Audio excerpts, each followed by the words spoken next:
दूतिका प्रिय प्रवास का ही एक खंड है जिसमें विरहिणी राधा कृष्ण के पास हवा को दूत बनाकर अपना संदेश भेजती हैं। पवन दूतिका प्रिय प्रवास का एक खंड है और पवन दूतिका खड़ी बोली के प्रथम महाकाव्य जो है उसी से लिया गया है। पवन अर्थात हवा को दूतिका माने दूती बनाकर राधा कृष्ण के पास भेजती हैं। हम बुक से पढ़ा रहे हैं और आप लोग भी बुक ले लीजिए। बैठी खिन्ना एक दिवस थी गेह में वे अकेली। बैठी खिन्ना एक दिवस, दिवस मीन्स दिन, एक माने एक, गेह माने घर में अकेली बैठी थी। कौन बैठी थी? राधा। कृष्ण का जन्म मथुरा में हुआ था और उनका लालन पालन गोकुल में हुआ। गोकुल में राधा और अन्य गोपिकाओं से उनका प्रेम हुआ, लेकिन जब वह मथुरा चले गए तो राधा उनके वियोग में व्याकुल होने लगी और हवा को दूत बनाकर मथुरा में उनके पास संदेश भेजती हैं। बैठी खिन्ना एक दिवस थी गेह में वे अकेली। राधा एक दिन अकेली घर में बैठकर, खिन्ना माने उदास मन से अकेली बैठी थी। आके आंसू दृग युगल में थे धरा के भिगोते, और उनके आंखों में आंसू आ रहे थे। दृग माने नेत्र, युगल माने दोनों, और धरा माने पृथ्वी को भिगोते माने भिगो रहे थे। उनके आंखों में आंसू आ रहे थे और जो आंसू पृथ्वी को भिगो रहे थे। आके आंसू में अनुप्रास अलंकार है। आई धीरे इस सदन में, सदन माने घर में, प्रातः काल के समय जब राधा अकेली बैठी थी, उदास मन से बैठी थी, उसी समय इस सदन में अर्थात जिस घर में राधा बैठी थी उसी घर में, सदन माने घर में, पुष्प सदगंध को लेकर के, पुष्प सदगंध को ले धीरे से कौन आया? फूलों की सदगंध माने शीतल मंद और सुगंधित हवा को लेकर के कौन आया? प्रातः वाली सुपवन, प्रातः काल वाली सुंदर पवन। सु जहां लग जाता है उसका शाब्दिक अर्थ होता है सुंदर। सुपवन, पवन माने हवा, प्रातः काल की सुंदर हवा। इसी काल माने उसी क्षण जिस क्षण राधा उदास मन से अपने घर में अकेली बैठकर रो रही थी। इसी काल वातायनों से अर्थात खिड़कियों से। फिर से देखें, बैठी खिन्ना एक दिवस थी गेह में वे अकेली। राधा एक दिन उदास मन से अपने घर में अकेली बैठी थी। आके आंसू दृग युगल, युगल माने दोनों, दृग माने नेत्र, और उनके आंखों में, दोनों आंखों में आंसू आ रहे थे और जो धरा को थे भिगोते अर्थात पृथ्वी को भिगो रहे थे। आई धीरे इस सदन में, जिस क्षण राधा बैठकर उदास मन से रो रही थी उसी क्षण उस सदन माने घर में पुष्प सदगंध को ले अर्थात फूलों की सुंदर हवा को लेकर, फूलों की खुशबूदार हवा को लेकर, प्रातः वाली सुपवन, प्रातः काल की सुंदर हवा उसी काल वातायनों से उसी समय खिड़कियों के माध्यम से राधा के पास आई। आगे बढ़ें। जो कठिन शब्द है एक बार देख लें। दृग माने नेत्र, युगल माने दोनों, पुष्प माने फूलों, सदगंध माने फूलों की सुंदर गंध, सुपवन माने अच्छी हवा, वातायन माने खिड़कियों से। संतापों को विपुल बढ़ता देख के दुखिता हो। संताप माने पीड़ा, दुख।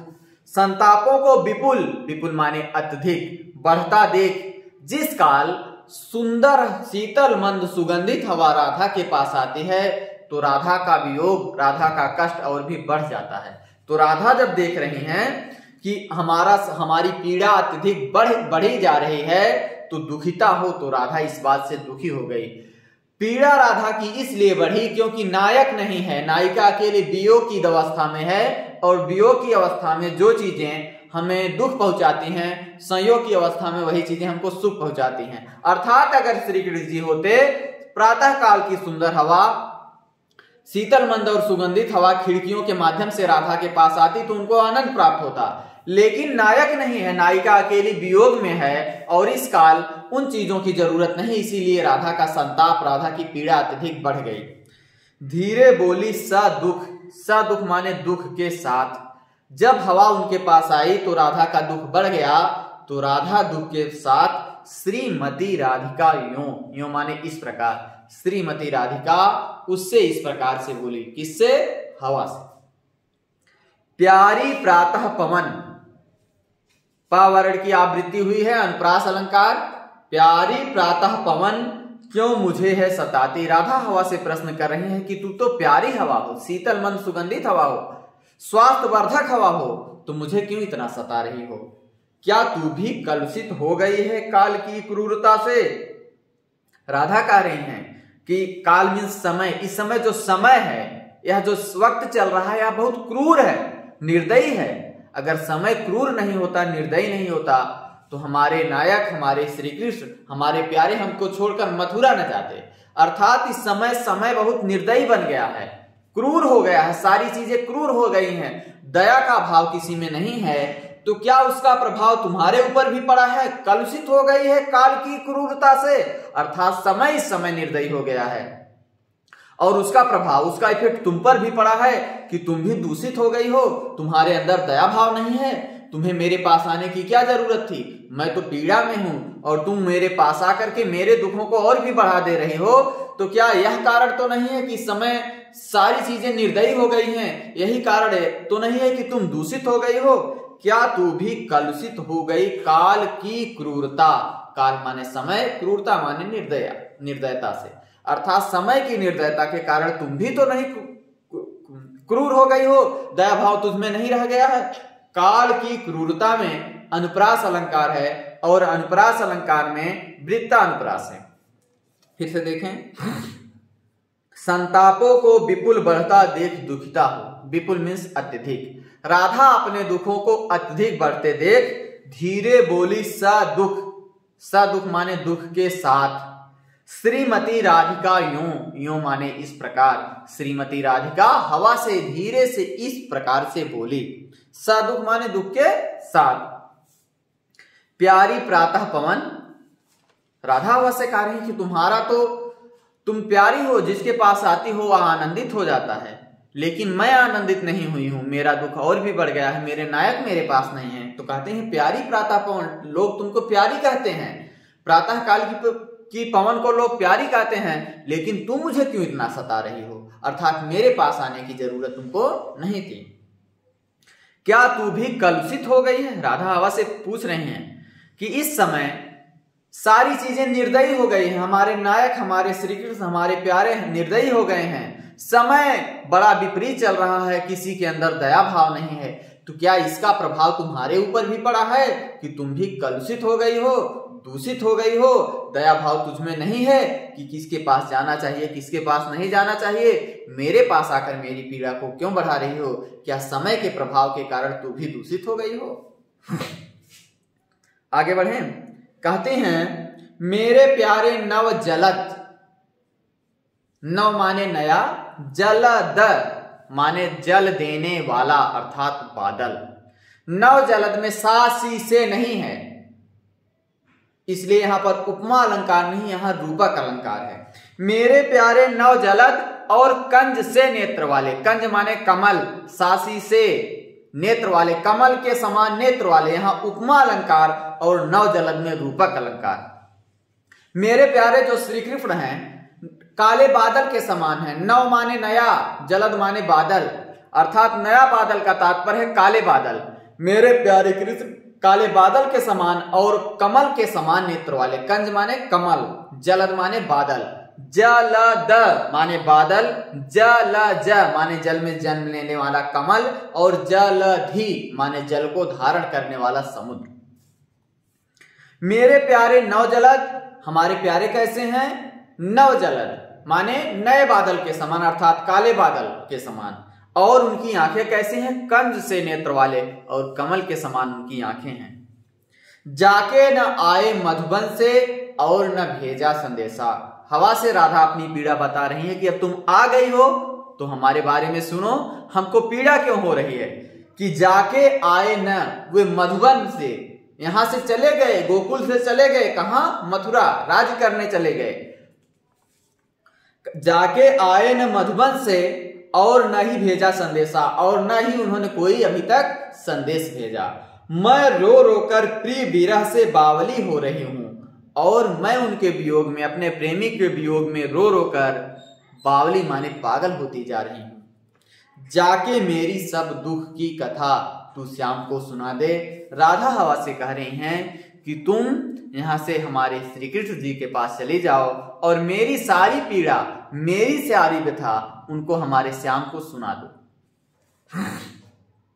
फिर से देखें, मेरे प्यारे नवजलद, हमारे प्यारे जो कृष्ण हैं वह नवजलद माने काले बादल के समान, और कंज से नेत्र वाले, नवजलद में रूपक अलंकार और कंज से नेत्र वाले में उपमा अलंकार।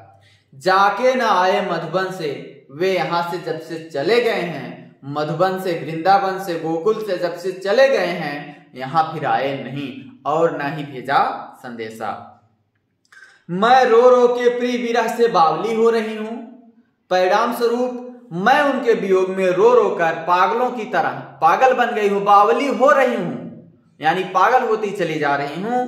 तुम हे हवा, तुम चली जाओ और मेरे सारे दुख की कथा हमारे श्याम को सुना दो। आगे बढ़े, चौथा पैराग्राफ देखें। राधा हवा से रास्ते के बारे में बता रही है, रास्ता कैसे कैसे, कौन सा रास्ता जाएगा वृंदावन, मथुरा कौन सा रास्ता जाएगा वृंदावन से, राधा उसके बारे में बता रही। कह रही हैं राधा हवा से, ज्यों ही मेरा भवन तज, तज माने छोड़ करके, ज्यों ही हमारा भवन माने घर को छोड़ करके हवा से कह रही हैं तू अल्प आगे बढ़ेगी, अल्प माने थोड़ा सा ही, क्योंकि राधा कह रही हैं हमारा घर छोड़कर तुम थोड़ा सा ही आगे जाओगी, अल्प माने थोड़ा सा आगे बढ़ेगी, अल्प आगे, अवर्ण की वह आवृत्ति हुई है इसलिए यहां पर अनुप्रास अलंकार। अवर्ण की आवृत्ति 2 बार हुई है इसलिए 6 का अनुप्रास, 2 से अधिक बार होती तो वृत्त्यानुप्रास। शोभा वाली, हमारे घर को छोड़कर जब तुम थोड़ा सा आगे जाओगी तो शोभा वाली, शोभा देने वाली। सुखद माने सुख देने वाली, सुखद माने सुख देने वाली। जिस तरह से जलद माने जल देने वाला, उसी तरह से सुखद माने सुख देने वाली। कितनी माने अनेक, मंजु माने सुंदर, कुंजे मिलेंगी अर्थात लताएं तुमको मिलेंगी। हमारे घर को छोड़कर तुम थोड़ा सा ही आगे जाओगी, शोभा देने वाली, सुख देने वाली तुमको तमाम कुंज और लताएं मिलेंगी। प्यारी छाया, और जब आगे बढ़ोगी शोभा देने वाली कुंजे मिलेंगी, सुख देने वाली लताएं मिलेंगी, वहां की छाया भी बड़ी प्यारी होगी। मृदुल स्वर, और वहां पर पक्षियों की चहचहाहट होगी, कोयलों की बोली होगी, वहां का स्वर बहुत मीठा होगा, कोमल होगा। से मोह लेगी तुझे वे, हवा जब तुम हमारे घर को छोड़कर आगे जाओगी तो वहां तुमको प्यारी छाया मिलेगी, सुंदर छायादार वृक्ष मिलेंगे, वहां पर मीठी मीठी आवाजें मिलेंगी जिससे वे तुझको क्या करेंगे, मोहित कर लेंगे। तो भी मेरा दुख, राधा हवा से कह रही हैं कि वहां तुमको रुकना नहीं है, वो मोहित करने वाली चीजें हैं। तो भी मेरा दुख लख, लख माने देखकर, हमारे दुख को ध्यान में रखकर, हमारे दुख को देखकर वहां जान विश्राम लेना, तुम वहां जाकर आराम मत करना, राधा हवा से कह रहे। फिर से देखें, राधा कह रही जो ही मेरा भवन तज, रास्ता बता रही है कृष्ण जी के पास जाने का। जो ही मेरा भवन तज, तू अल्प आगे बढ़ेगी, थोड़ा सा भी आगे बढ़ेगी, शोभा देने वाली, सुखद सुख देने वाली, अनेक कितनी मंजु कुंजे, मंजु माने सुंदर, कुंज और लताएं तुमको मिलेंगी। प्यारी छाया, वहां की छाया बड़ी प्यारी होगी। मृदुल स्वर, और स्वर भी बड़ा कोमल होगा, कोयल की बोली होगी, मोर नाचते होंगे, पक्षियों की चहचहाहट होगी, भौरों का गुंजार होगा। मोह लेंगी तुझे वे तुझको मोहित कर लेंगी, वहां रोक लेंगी, लेकिन तो भी मेरा दुख लग, मेरे दुख को ध्यान में लग करके तुम वहां जाकर विश्राम मत लेना। विश्राम मीन्स आराम मत करना, बल्कि तेजी से जाना और तेजी से मेरा संदेश हमारे श्री कृष्ण जी के पास पहुंचा देना। 5वां देखिए, थोड़ा आगे सरस रव का धाम सत पुष्प वाला। राधा हवा से कह रही है जब इसके आगे तुम थोड़ा सा और जाओगी, थोड़ा आगे सरस माने रस से परिपूर्ण, सरस माने रस से परिपूर्ण, रव ऐसी रव माने ध्वनि, रव माने आवाज, रस से परिपूर्ण आवाजें होते रहेंगे। का धाम, धाम माने भंडार, और थोड़ा सा जब तुम आगे जाओगी, राधा हवा से बता रहे हैं रास्ता, थोड़ा सा उस मंजु कुंज और मंजु सुंदर लताओं को क्रॉस करके तुम थोड़ा और आगे जाओगी तो रस सरस रव का धाम अर्थात रस से परिपूर्ण ध्वनि का भंडार, शत पुष्प वाला, सैकड़ों पुष्प वाला, शत पुष्प वाला माने सैकड़ों पुष्प वाला। अच्छे अच्छे बहुद्रुम, अच्छे अच्छे द्रुम माने पेड़, अच्छे अच्छे अनेक वृक्ष होंगे। लतावान, ऐसे वृक्ष होंगे जो लताओं से परिपूर्ण होंगे, अर्थात लताओं की विशेषता हरी भरी होना। उन वृक्षों पर लताएं भी होंगी। और सौंदर्यशाली, जो शोभा के भंडार होंगे। सौंदर्यशाली माने शोभा के भंडार।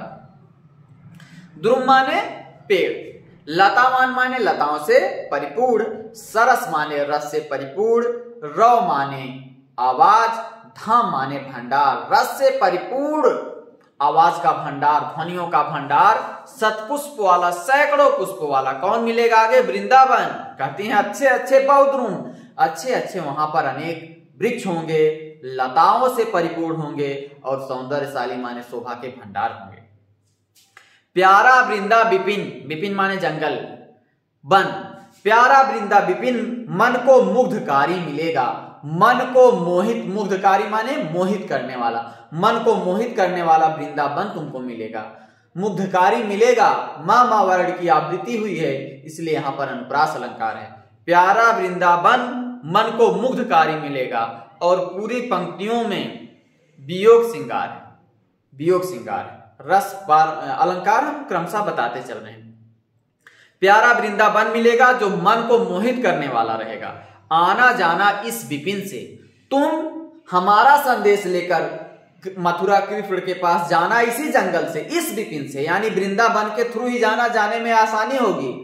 आना जाना इस विपिन से, मोहवाना न होना, मोहवाना माने मोहित, लेकिन मोहित मत हो जाना। मोहित होने का तात्पर्य है आते जाते समय वहां रुकना मत, मेरा संदेश ले जाना और मेरा संदेश, उनका संदेश तेजी से पहुंचाना। वहां वृंदावन में रुककर आराम मत करना, वहां मोहित मत होना, वहां की सुंदरता, वहां की आवाज को सुनने न लगना, तुम तेजी से जाना और तेजी से आना।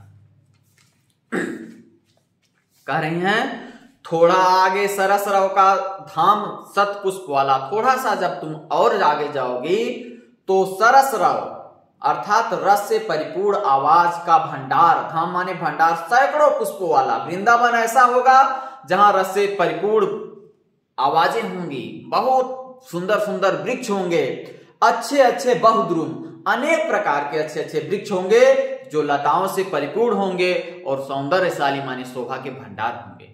कहां? वृंदावन में। प्यारा वृंदा विपिन, विपिन माने जंगल, कानन जंगल, विपिन कांतार, अटवी, ये जंगल के पर्यायवाची है।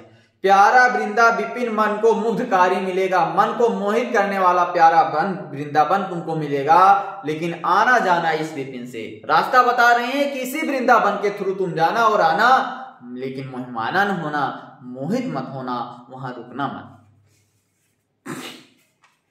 यहां राधा को आदर्श प्रेमिका दिखाया गया है, पूरे महाकाव्य में हरिओं जी ने दिखाया है। आदर्श प्रेमिका के साथ साथ राधा को विश्व सेविका के रूप में भी दिखाया गया है। अभी आप आगे पढ़ेंगे तो ये कन्फर्म हो जाएगा। राधा को केवल अपनी चिंता नहीं है।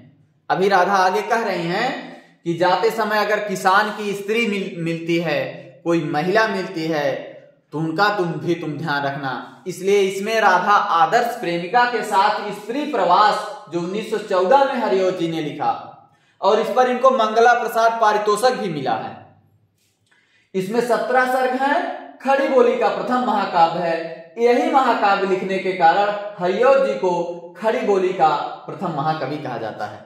यहाँ राधा आदर्श प्रेमिका हैं के साथ साथ विश्व सेविका हैं, विश्व के अन्य लोगों का भी ध्यान धरती हैं। अभी राधा आगे बताएंगी कि कोई मिलता है तो उसकी थकावट को दूर करना, जबकि राधा ने हवा से कहा कि जंगल में तुम रुकना मत, लेकिन यहाँ राधा आदर्श विश्व सेविका के रूप में भी दिखाई देती हैं। आगे कह रहे हैं जाते जाते अगर पथ में क्लांत कोई दिखावे, राधा हवा से कह रही है, 6वां पैरा है। जाते अगर पथ में, अगर रास्ते में कोई क्लांत माने थका हुआ दिखावे माने दिखाई दे, राधा हवा से कह रही है कि जब तुम जाओगी तो रास्ते में अगर कोई तुमको थका हुआ दिखाई दे, धूप से व्याकुल दिखाई दे, तो जाके सन्निकट, तो तुम उसके पास चली जाना। देखिए यही विश्व सेविका के रूप में दिखाया गया है। अब राधा को जल्दी नहीं है, अर्थात दूसरों की पीड़ा हरते जाना।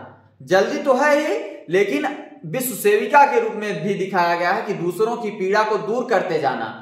हमको हमारा संदेश पहुंचने में थोड़ी देरी होगी, चलेगी, लेकिन अगर रास्ते में कोई गर्मी से व्याकुल है, कोई खेत में काम कर रहा है, तो तुम उसको सुख प्रदान करना, सुख दे देना। तो जाके सन्निकट उसकी क्लांतियों को मिटाना। राधा वह से कह रहे हैं कि तुम उसके निकट जाना। अगर तुमको कोई क्लांत दिखाई दे, थका दिखाई दे, तो तुम उसके पास चले जाना। सन्निकट माने बिल्कुल करीब पहुंच जाना और उसकी क्लांतियों को मिटाना। क्योंकि सुबह की हवा है, शीतल है माने ठंडी है, मंद माने धीरे धीरे। सुबह की हवा के 3 गुण होते हैं, शीतल, मंद और सुगंधित, और फूलों की खुशबू को भी लेकर आई है। हवा पूरी तरह से अच्छी है, जिसके पास पहुंचेगी उसको खुशबू मिलेगा, उसको शीतलता प्रदान होगी, और धीरे धीरे चल रही है। सुबह की हवा के 3 गुण होते हैं, शीतल, मंद और सुगंधित। जिसके पास जाएगी उसको आनंद प्रदान होगा। राधा को आनंद इसलिए नहीं मिल रहा है क्योंकि ये वियोगावस्था में है। वियोगावस्था में उनको यह चीजें पीड़ा पहुंचा रही हैं। कहते हैं तो जाके सन्निकट उसकी क्लांतियों को मिटाना। तुम उस थके हुए व्यक्ति के पास जाना और उसकी थकावट को दूर करना। धीरे धीरे परस करके गात का उत्ताप होना। राधा हवा से कह रही हैं कि तुम धीरे धीरे परस माने स्पर्श करके, उसके शरीर को स्पर्श करके, थके हुए व्यक्ति के शरीर के को छू करके गात, गात माने शरीर का उत्ताप, उत्ताप माने गर्मी, खोना माने दूर करना। गात माने शरीर, उत्ताप माने गर्मी, खोना माने दूर करना, सन्निकट माने पास पहुंचकर, परस माने स्पर्श करके। धीरे धीरे उस थके हुए व्यक्ति के पास पहुंचकर उसके शरीर को स्पर्श करके उसके शरीर की गर्मी को दूर करना, थकावट को दूर करना, पसीने को दूर करना। सदगंधों से, सदगंधो माने सुंदर गंध है तुम्हारे पास, तुम शीतल, मंद और सुगंधित हो, खुशबू लेकर आई हो। सदगंधों से श्रमित जन को, श्रमित माने थके हुए, जन माने व्यक्ति को, अपने खुशबूदार हवा के द्वारा थके हुए व्यक्ति को हर्षितों सा बनाना। हर्षितों माने खुशहाल सा, खुशहाल के समान, बनाना माने बना देना। हर्षितों सा बनाया, सा सी से, जहां किसी वस्तु की किसी वस्तु से तुलना की जाती है वहां पर उपमा अलंकार होता है, तो हर्षितों सा बनाना में उपमा अलंकार। फिर से देखें, जाते जाते अगर पथ में क्लांत कोई दिखाई, क्लांत कोई में अनुप्रास अलंकार का वर्ण की आवृत्ति हुई है। जाते जाते अगर पथ में, रास्ते में तुमको कोई थका हुआ व्यक्ति दिखाई दे, तो जाके सन्निकट उसकी क्लांतियों को मिटाना और तुम जाना और उसकी क्लांतियों माने थकावट को दूर कर देना। धीरे धीरे परस करके, धीरे धीरे उसके शरीर को स्पर्श करके, गात माने शरीर का, उत्ताप माने गर्मी, खोना माने दूर करना। धीरे धीरे परस करके गात का उत्ताप खोना। सदगंधों से माने शीतल, सुंदर तुम्हारे पास जो खुशबूदार है, जो खुशबू है, सदगंधों से श्रमित जन को माने थके हुए व्यक्ति को हर्षितों सा बनाना, खुशहाल सा बना देना। उपमा अलंकार। आगे देखें, राधा खवा से कहते हैं, लज्जाशीला पथिक महिला जो कहीं दृष्टि आए। दृष्टि आए माने दिखाई दे। लज्जाशीला माने लाजवंती स्त्री, लज्जा करने वाली स्त्री। पथिक महिला अर्थात कोई ऐसी स्त्री हो जो रास्ते पे चल रही है, पथ पे जो चलता हुआ पथिक कहते हैं। लज्जाशीला स्त्री लाज करने वाली हो और रास्ते पे जा रही हो, कहीं दृष्टि आए, अगर ऐसी महिला तुम्हें कहीं नजर आती है, राधा हवा से कहती हैं, होने न देना विकृत। विकृत माने टेढ़ा मेढ़ा। वसना, वसना माने वस्त्र। विकृत वसना में अनुप्रास अलंकार। तो न तू उस सुंदरी को, राधा हवा से विनती कर रहे हैं कि जाते समय अगर रास्ते में कोई लाज करने वाली लज्जाशीला पथिक महिला तुमको दिखाई दे, तो तुम उसके वस्त्रों को उड़ाकर इधर उधर मत कर देना। विकृत वसना यानी टेढ़ा मेढ़ा, उसके वस्त्रों को तुम इधर उधर मत करना, अर्थात नहीं तो शर्मा जाएगी। लज्जाशीला महिला है तो उसके वस्त्रों को तुम्हें उड़ाने की जरूरत नहीं। जो थोड़ी भी श्रमित हो तो गोद में ले श्रांति खोना, गोद ले श्रांति खोना। राधा हवा से कह रहे हैं, अगर वह महिला श्रमित हो, थकी हुई हो, तो उसको अपनी गोद में ले लेना, अर्थात उसके इर्द गिर्द हवा तुम चलती रहना और श्रांति खोना और उसकी थकावट को खोना माने दूर करना। श्रांति माने थकावट को। होठों की और कमल मुख। कमल मुख में रूपक अलंकार है। सासी से अगर कमल सा मुख होता तो उपमा अलंकार हो जाता।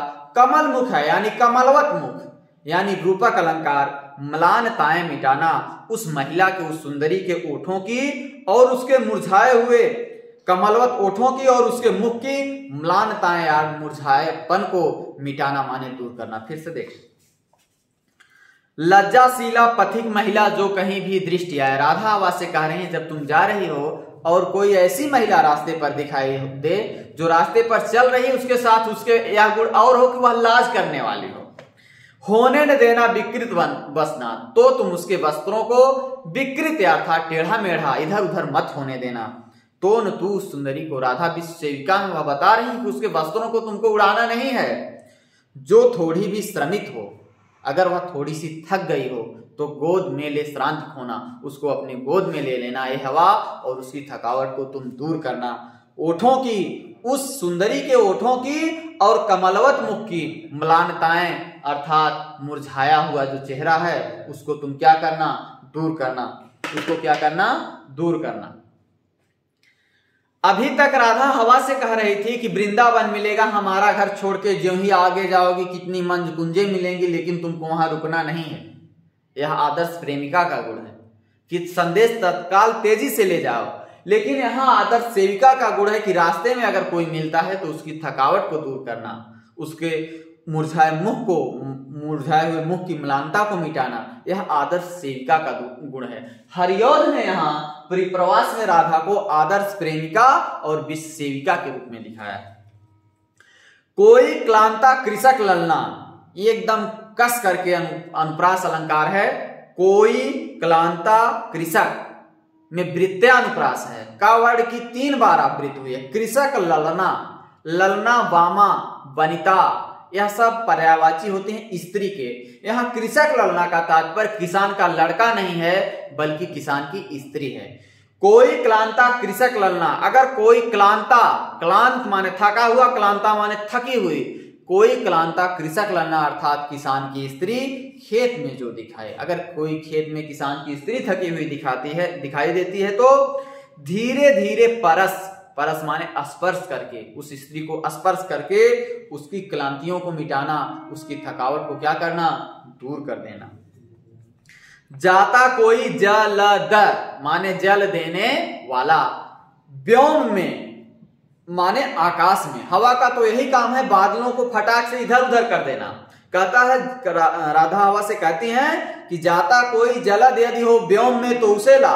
अगर व्योम माने आकाश में, आकाश में कोई बादल जा रहा हो तो तुम क्या करना, उड़ा करके उसको लाना। कहां, किसान की स्त्री के ऊपर, क्योंकि धूप में वह स्त्री खेत में काम कर रही है, कृषक की ललना थक गई है, उसके ऊपर जब तुम बादल लाओगी तो उसको क्या होगा, आनंद की प्राप्ति होगी, थकान मिटेगी। उसके शरीर को तुम स्पर्श करना और छाया द्वारा सुखित करना, बादल को उड़ाकर लाना और उस स्त्री के सिर पर उसको रोकना, बादल को, जलद को यानी बादल को छाया द्वारा सुखित करना। तप्त भूतांगना को, तप्त माने धूप में जली हुई, भूतांगना माने स्त्री, भूतांगना माने स्त्री को अब बादल की छाया के द्वारा उस धूप में जली हुई स्त्री को सुखित करना माने सुख प्रदान करना। फिर से देखा, कोई क्लांता कृषक ललना में अनुप्रास अलंकार है, खेत में जो दिखावे दे। बहुत आसान शब्दों में इन्होंने लिखा है, बहुत खड़ी बोली का प्रथम महाकाव्य है, क्लिष्ट शब्द बिल्कुल नहीं इन्होंने रखे हैं। कोई क्लांता कृषक ललना, खेत में अगर दिखाई दे धीरे धीरे परस करना, स्पर्श करना, उसकी क्लांतियों को मिटाना और उसकी थकावट को दूर करना। जाता कोई जलद अर्थात कोई अगर बादल जा रहा है, कहां, व्योम में, आकाश में कोई बादल जा रहा है तो उसको लाना, तुम्हारा काम है उड़ाकर इधर से उधर ले जाना बादल को। तो छाया द्वारा सुखित करना। तप्त भूतांगना को, तप्त माने गर्मी से व्याकुल, धूप में जली हुई, भूतांगना माने स्त्री को जो बादल की छाया के द्वारा सुख प्रदान करना। जाते जाते पहुंच मथुरा धाम में उत्सुका हो। राधा कहती हैं कि अब तुम मथुरा धाम के आसपास में पहुंच जाओगी, इतना रास्ता चलने के बाद।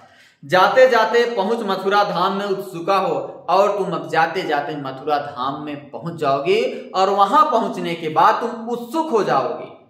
वहां की सुंदरता इतनी है कि तुम आश्चर्य में पड़ जाओगी, उत्सुक हो जाओगी वहां की सुंदरता को देखने के लिए, जानने के लिए।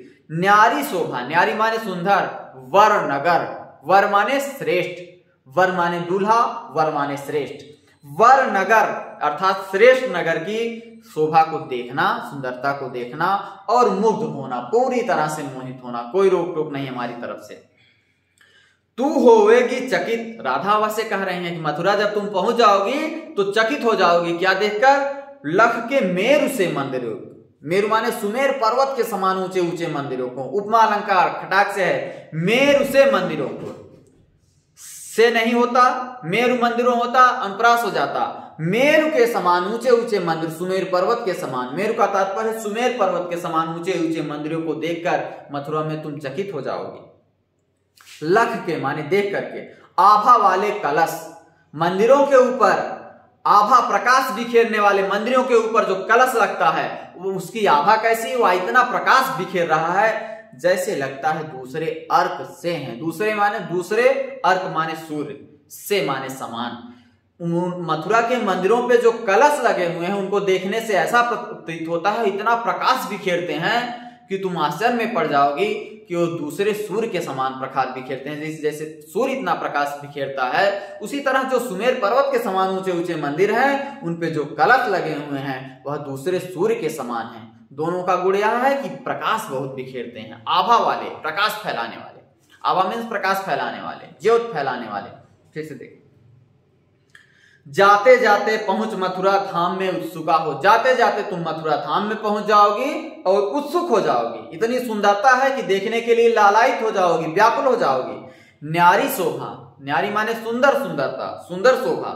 वर नगर माने श्रेष्ठ नगर की देखना और मुग्ध होना, कोई रोक टोक नहीं, देखना और अच्छी तरह से मोहित होना, क्योंकि हमारे प्रीतम वहां रहते हैं, वहां की सुंदरता बहुत अच्छी है। मैं देखने के लिए तुमको छोड़ देती हूँ, कोई रोक टोक नहीं, देखना और पूरी तरह से मोहित होना, एक एक चीज को देखना, सबका निरीक्षण करना। तू होवेगी चकित, राधा से कह रहे हैं कि मथुरा में जब पहुंचोगी तो आश्चर्य में पड़ जाओगी। लख के मेरु से मंदिरों, सुमेर पर्वत के समान ऊंचे ऊंचे मंदिरों को देखकर तुम चकित हो जाओगी। आभा वाले कलश, आभा वाले कलश, प्रकाश फैलाने वाले जो मंदिरों के ऊपर कलश लगे हैं वो दूसरे सूर्य के समान है, उपमा अलंकार, दूसरे अर्क माने सूर्य के समान है। धन्यवाद, बाकी बात।